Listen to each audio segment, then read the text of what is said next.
In November 2026, a geothermal mapping team from the University of the Philippines was flying a LiDAR-equipped drone over a remote sector of the Sierra Madre Mountains. This area, roughly 140 miles northeast of Manila, is one of the last truly blank spots on the map. The terrain is so vertical, so choked by ancient mahogany and volcanic rock, that humans haven't set foot in some of these ravines since the 1940s. The lead surveyor, Carlos Mendez, thought it was a software glitch. Nature doesn't make right angles, especially not right angles buried under 40 feet of limestone and topsoil. But as the drone made its second pass, the glitch became a structure. A massive subterranean complex over 200 feet long, hidden inside the heart of the mountain.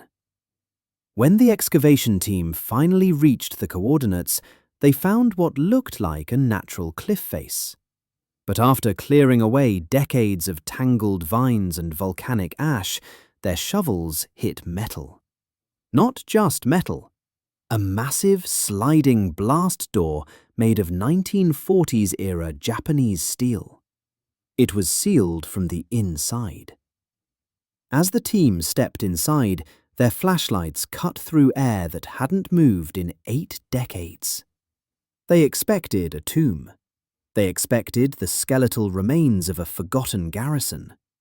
Instead, they found a command center that looked like its occupants had simply stepped out for lunch. Maps were still pinned to the walls, telegraph machines were still plugged into battery arrays, and on the central desk sat a single leather-bound logbook. The name embossed on the cover, Major General Sato Moriyuki. The problem? According to the Japanese Ministry of Defense, Major General Sato died in January 1945. He was reportedly vaporized by a direct hit from an American 155mm howitzer during the Battle of Luzon. But as the investigators turned to the final page of that logbook, the date made their blood run cold. October 12th, 1952. How did a dead general survive for 7 years in a mountain that didn't exist? What were the seeds mentioned in his final entries? And why did the Philippine National Police immediately classify the site as top secret within hours of the discovery?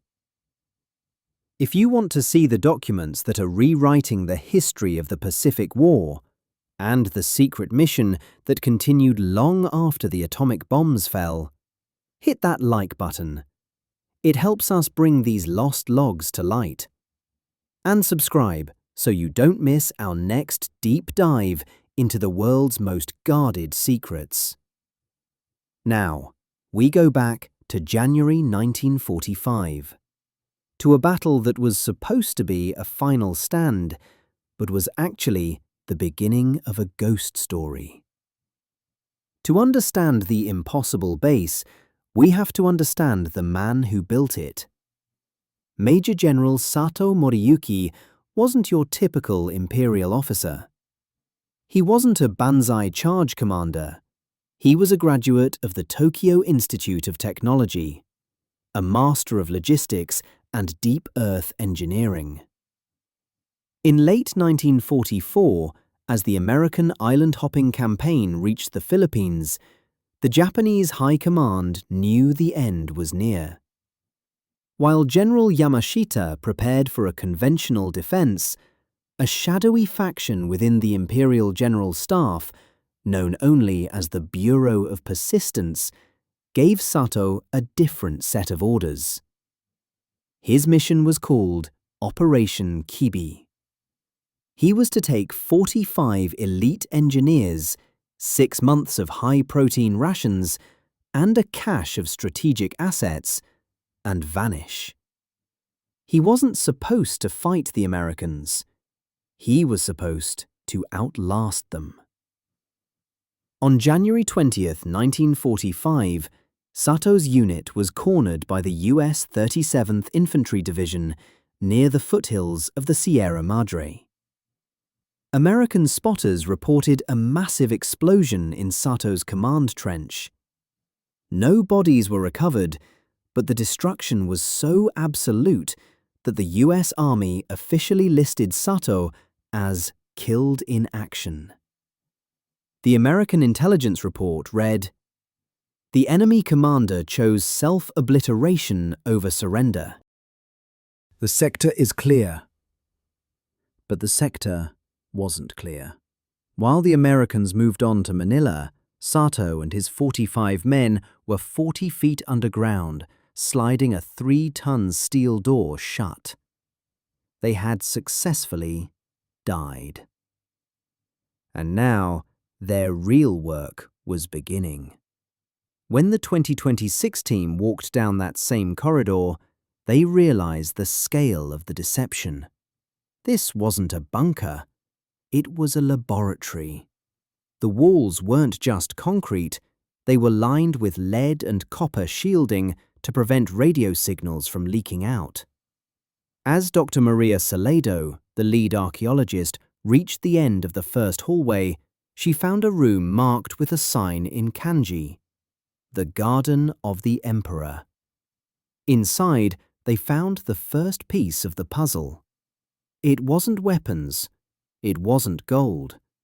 It was something far more valuable and far more terrifying.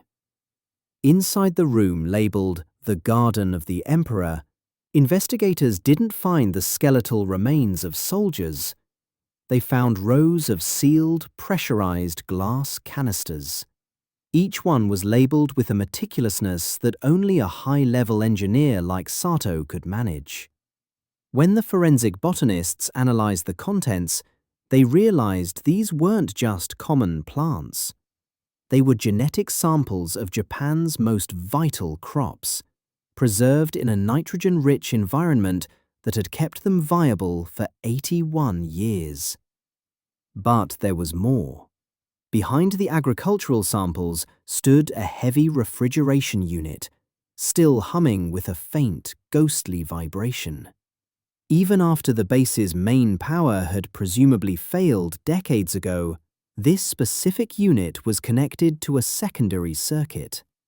Inside were hundreds of vials containing something far more specialized, a collection of rare indigenous Philippine fungi and bacteria. The logs found on Sato's desk began to explain the terrifying reality of Operation Kibi. Sato wasn't just waiting for the war to end, he was preparing for a world where the war had never truly finished. His orders from the Bureau of Persistence suggested that if Japan were to fall, the nation would be rebuilt not through weapons, but through biological and agricultural monopoly. Sato was the guardian of a botanical insurance policy, a plan to ensure that even in defeat, the empire would hold the keys to the region's food supply. By mid-1945, while the rest of the Japanese military was collapsing, Sato's underground world was thriving. The base was powered by a hidden hydroelectric turbine installed in a subterranean river that flowed through the mountain's core. This meant they had light, ventilation, and, most importantly, a way to maintain their communication equipment without ever surfacing. But how did they stay hidden from American patrols for so long? The logs reveal a chillingly effective strategy. Sato's men used a series of periscopes disguised as hollowed-out tree stumps and rocks. From their command center 40 feet down, they watched the American GIs walking right over their heads. They listened to the sounds of the occupation, the construction of new roads, and the eventual departure of the American forces in 1946. Sato's diary entries from this period are remarkably calm. He writes about the American ignorance with a sense of pride. He describes watching a group of American soldiers have a picnic less than 50 yards from his main air intake. He could have killed them all in seconds. Instead, he sat in the dark and took notes. The most shocking revelation came from the submarine logs discovered in the back of the command center. We have always been told that by 1945, the Japanese Imperial Navy was non-existent. But Sato's logs tell a different story.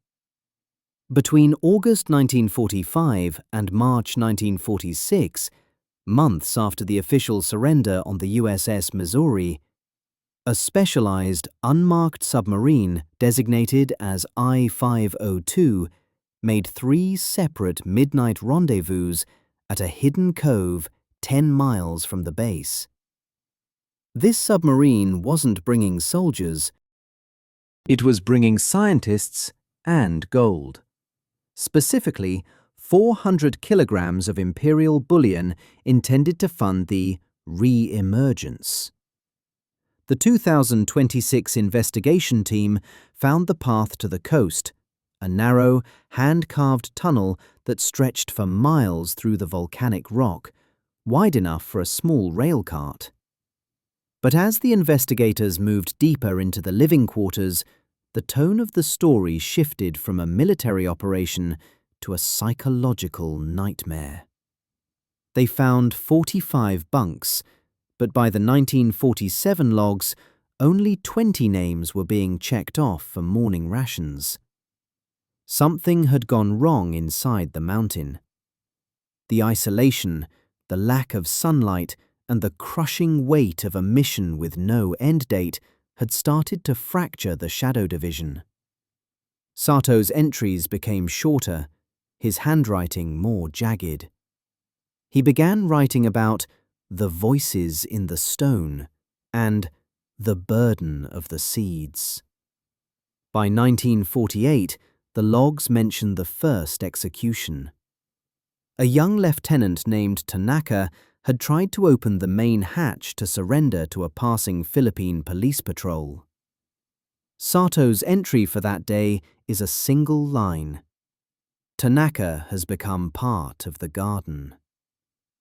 The archaeologists found Tanaka's remains in the hydroponic room. He hadn't been buried, he had been utilized. It was a gruesome testament to how far Sato was willing to go to maintain the secrecy of Operation Kibi. As the team reached the heart of the living quarters, they found a room that had been sealed with industrial-grade wax. On the door was a final warning written in faded red paint. "The mission is the man. The man is the ghost." When they broke the seal, they didn't find gold or documents. They found a wall of photographs, hundreds of them pinned to a corkboard. They weren't photos of the war. They were photos of the local village at the base of the mountain, taken over a period of 30 years. The investigators realized with a jolt that Sato's men hadn't just stayed underground. They had been watching the world evolve. They had been walking among the locals for decades, unseen, gathering intelligence for a country that had long ago forgotten they existed. The discovery of the surveillance photos changed the entire nature of the 2026 investigation. It was no longer a matter of archaeology. It was a matter of national security. Dr. Salado and her team realized that the impossible base wasn't a tomb. It was a periscope. For decades, Sato's men had been exiting the mountain through a series of secondary spider holes scattered throughout the forest. The logs from 1949 to 1951 reveal a terrifyingly organized intelligence-gathering operation. Sato's soldiers, dressed in civilian clothes salvaged from pre-war Philippine stocks, would descend into the valley under the cover of the frequent tropical storms. They weren't looking for military secrets anymore. They were monitoring the local economy, the growth of the nearby town of Casiguran, and the identities of local government officials. Sato had created a shadow census. He had files on every family in the valley, noting who was friendly to the government and who was a potential sympathizer for the empire's return. But as the years bled into each other, the entries in the logbook began to reveal a heartbreaking reality. The men weren't just observing the locals, they were longing for them. In June 1950, the logbook records the largest desertion.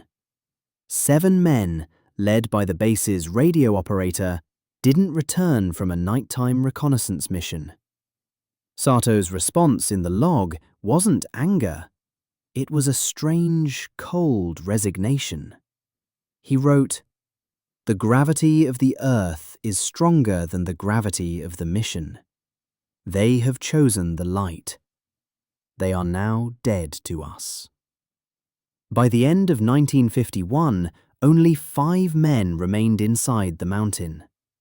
The hydroelectric turbine was failing, its bearings grinding themselves into dust.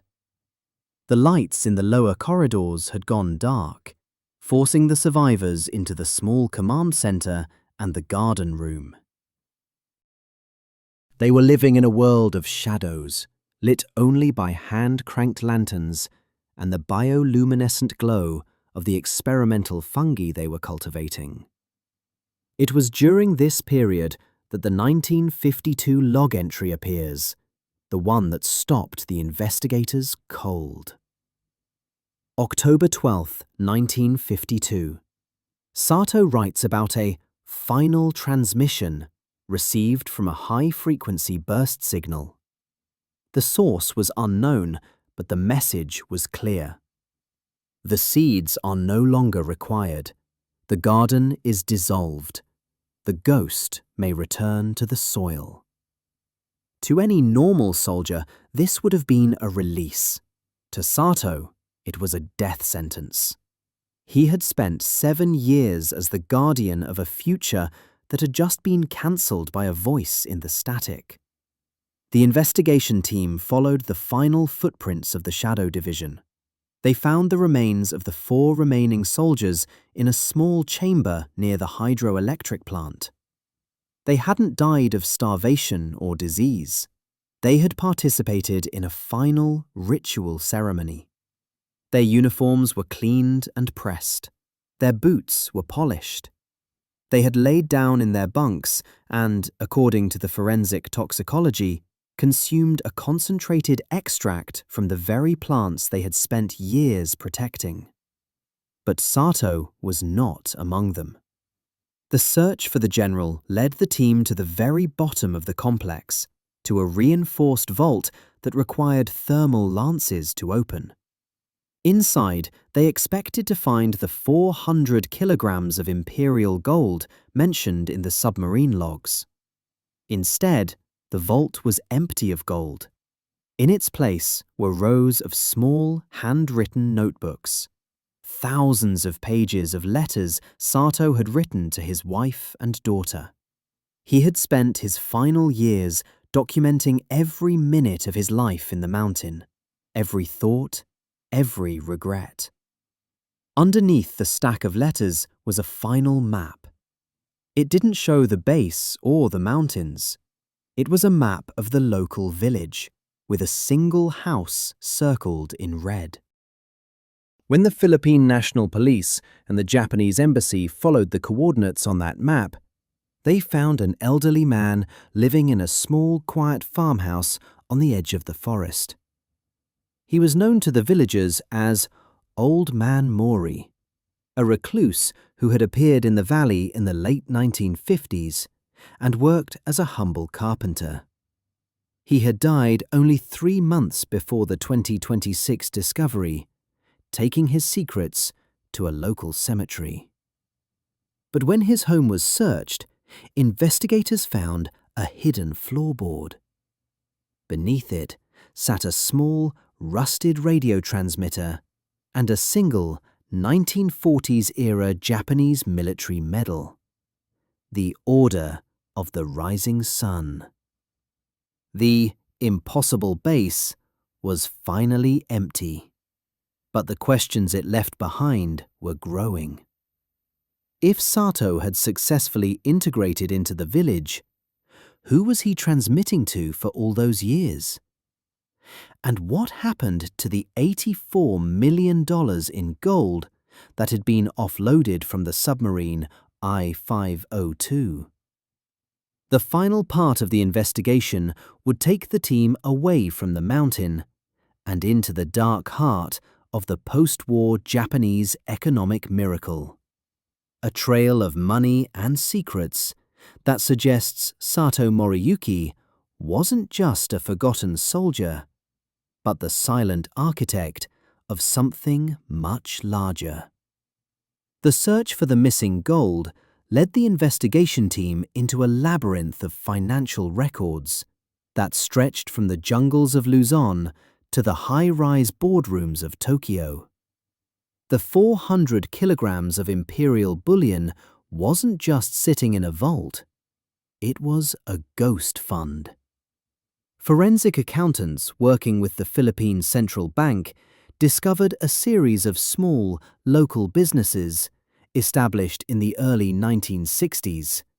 Logging companies, shipping agencies, and agricultural cooperatives, all of which had been started with untraceable seed capital. These companies weren't just profitable, they were suspiciously efficient. They always seemed to have the right permits, the best equipment, and an uncanny ability to navigate the chaotic politics of the post-war Philippines.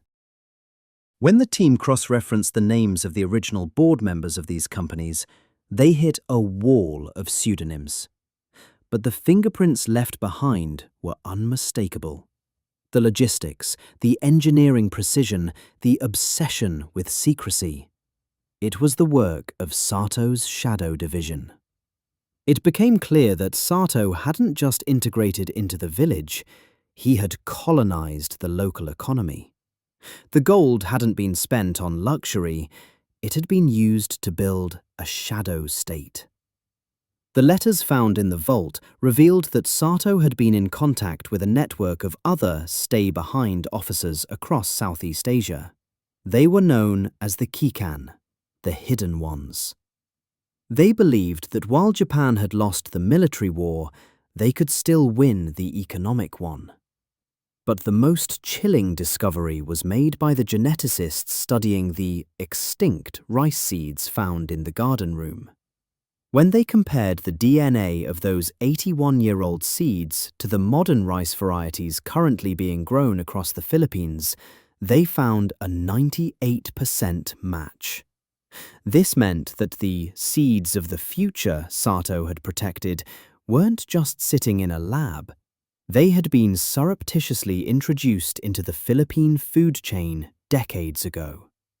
Sato's men hadn't just watched the villagers, they had given them the seeds. They had transformed the agriculture of an entire region, making it dependent on the specific, high-yield varieties that only Sato's base knew how to cultivate and protect from local pests. The imperial insurance policy had worked. Sato had turned a military defeat into a quiet, biological victory. In December 2026, the Philippine government, under pressure from international authorities, made the decision to permanently seal the mountain complex. The hydroelectric turbine was finally silenced. The blast doors were welded shut and covered with 10 feet of reinforced concrete. The mountain was returned to the jungle, leaving only a small, unmarked plaque near the entrance. The remains of the 4 soldiers found in the bunk room were returned to Japan. They were buried in a private ceremony at the Yasukuni Shrine, attended by elderly men in dark suits who refused to give their names to the press. As for the man known as Old Man Mori, The carpenter who lived and died in the shadow of his own fortress. His grave in the Kasiguran cemetery remains a place of quiet pilgrimage. Local legends say that on the anniversary of the surrender, a small group of strangers arrives in the village, places a single white lily on the headstone, and disappears before the sun rises. The story of Major General Sato Moriyuki isn't just a tale of a soldier who didn't know the war was over. It is a story of the inertia of purpose. It is about what happens when a man is given a mission so absolute that it swallows his humanity. Sato lived for 81 years in a state of perpetual readiness, guarding a world that had moved on without him, yet shaped by his invisible hand. The logs of the Shadow Division are now locked away in the National Archives, classified for another 50 years. But for those who know where to look, in the specific green of the rice fields in Luzon, or the strange, efficient patterns of the local trade, the impossible base is still very much alive. Sato Moriyuki remained at his post. He didn't just survive the war, he outlasted the peace. And in the silence of the Sierra Madre, the mountain still holds the echoes of the man who became a ghost to save an empire. 79 years after Iwo Jima, and 81 years after his supposed death, the last soldier of the Shadow Division has finally come home. The logs are closed, the mission is complete. But the seeds are already growing. Subscribe if you want more stories like this. The ones that don't begin in conference rooms or history books, but in the dark corners of the world where a man is given an impossible order and decides to fulfill it even after the world moves on. History is full of generals and treaties, but it's built by the quiet ones, the engineers, the lookouts, and the survivors who see a mission through to the end without waiting to be told when to stop. And if you're watching from a place with its own local legends, stories of ghosts in the hills, hidden tunnels, or secrets that the forest refused to give up, share them in the comments, because this kind of story isn't just about 1945. It's about the sheer weight of human will. It's about how the past doesn't always stay buried. Sometimes it's just waiting for the right moment to grow. A logbook, a seed, a soldier who refused to leave his post, and a reminder that sometimes the most powerful force in history isn't a bomb or a bullet. It's the man who decides to stay in the shadows and wait.